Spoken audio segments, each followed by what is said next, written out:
Hello friends, welcome to mini vlog. ఏ lining తడుపుకోవాలి, ఏ లైనింగ్ తడుపుకోకూడదు అని చాలా మందికి డౌట్స్ ఉంటూ ఉంటాయి. మనం తీసుకున్న మెయిన్ క్లాత్ అలాగే లైనింగ్ క్లాత్ రెండు కూడా ప్యూర్ కాటన్ అయితే ఆ రెండు తడుపుకోని అవసరం లేదు. ఎందుకంటే అవి వేసుకున్న తర్వాత ఎలాగ వాష్ చేస్తాం కాబట్టి అప్పుడు రెండు కూడి రెండు ఒకేలా ఉంటాయి.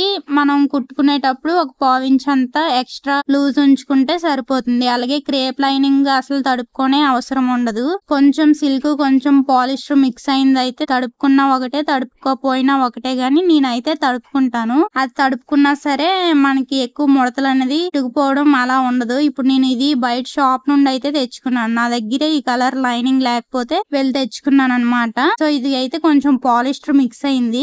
అయినా సరే నేను తడుపుకొని ఐరన్ చేసుకుంటున్నాను. అలా ఐరన్ చేసుకోకపోతే నాకు సాటిస్ఫాక్షన్ అనేది ఉండదు అనమాట. వీడియో నచ్చితే లైక్ చేయండి, షేర్ చేయండి. మరిన్ని ఇలాంటి వీడియోస్ కోసం మన ఛానల్ ని సబ్స్క్రైబ్ చేసుకోండి.